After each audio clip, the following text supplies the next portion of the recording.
Good afternoon, everybody. First of all, thank you very much, all of you, for coming to Malta and to be with us these days. I see today friends from all around Europe, and I see winners. I see winners like Sibran Buma in the Netherlands, like Boyko Borisov in Bulgaria,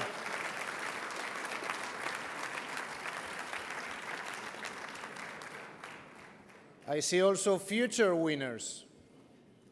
I see Kyriakos Mitsotakis. I see Anna Kimberg. And I see, of course, Simon Busuttil.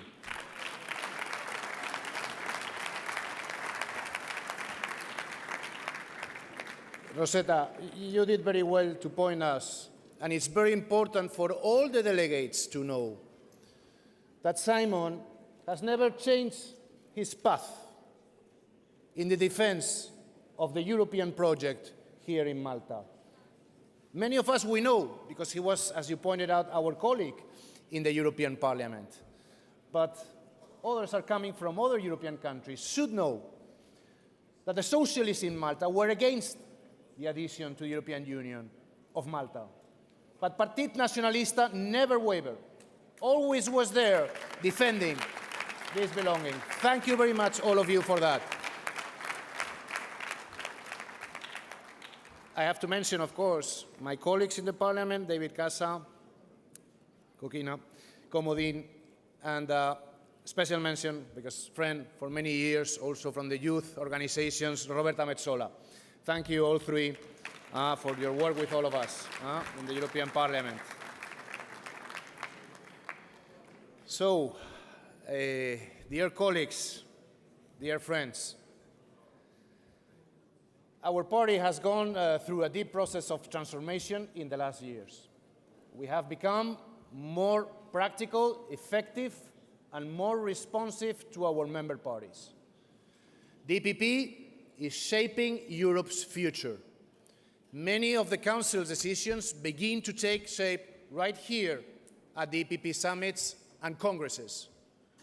Our staff is more committed than ever, and that makes me even more proud to captain this team under the leadership of President Joseph Daul. Thank you, President.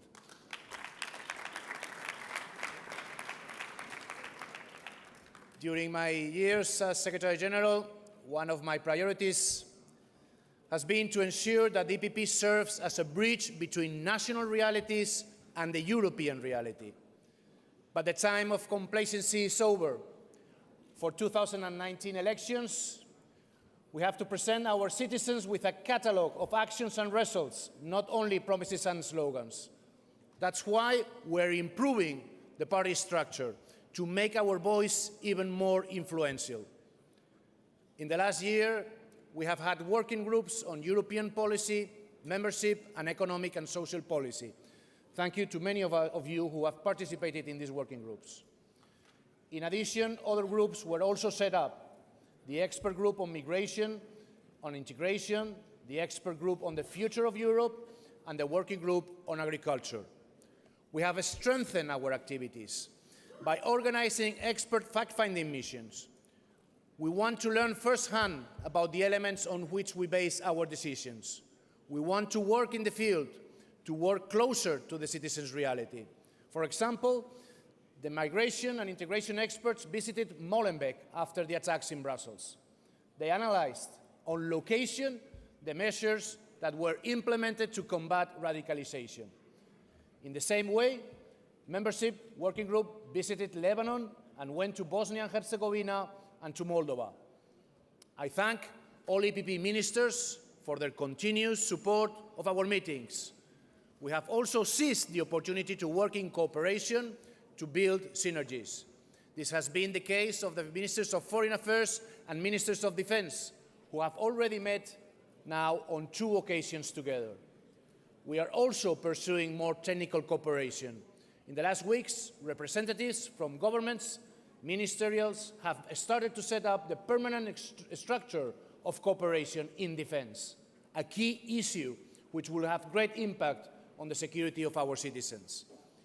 Immediately after this Congress, we are forming an EPP working group on future cohesion policy.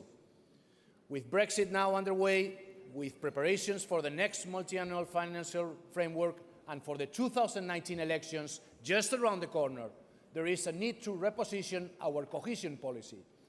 We bring thousands of projects to Europe's regions and cities, but it's crucial to give these projects better visibility and to promote understanding.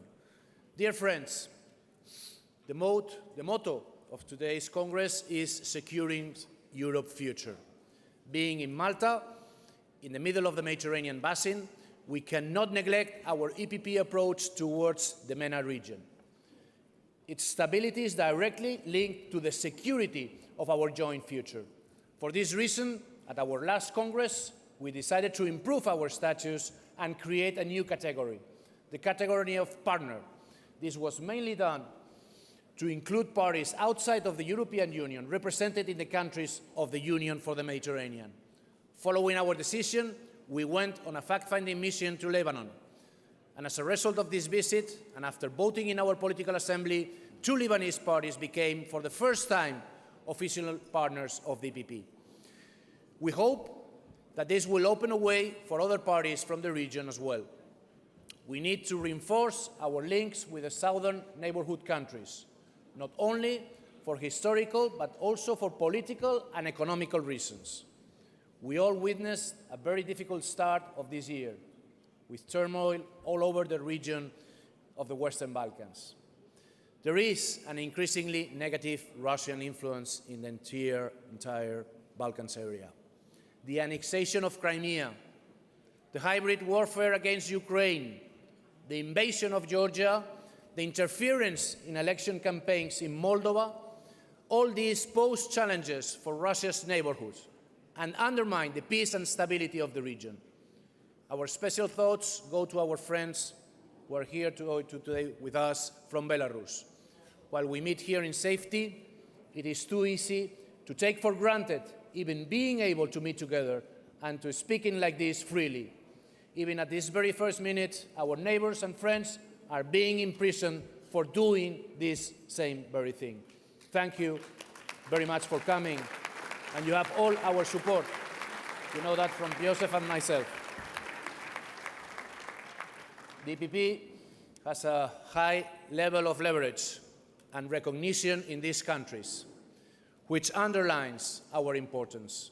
But it also puts us in a position of immense responsibility. Dear friends, the EPP is not only a party of power, it's a party of values. These values, too, which we share with our American friends. The transatlantic partnership is fundamental in overcoming our common challenges. This is not just a slogan, but a fact of history. We must redefine our relations based on pragmatism. We cherish trust, we cherish friendly relations with American partners. Some of them are present here with us in this Congress. I thank them for their personal commitment and for their support to our transatlantic alliance.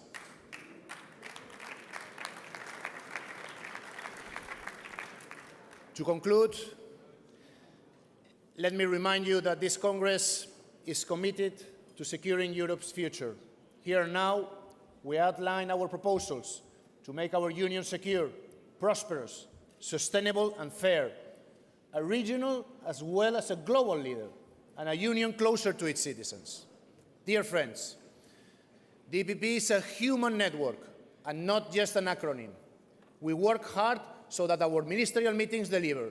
We work hard on policy proposals like today here so that we can transform ideas into actions. The past few years, we have worked flat out in order to coordinate better, to perform better, and all of this with a fantastic team of only 30 people.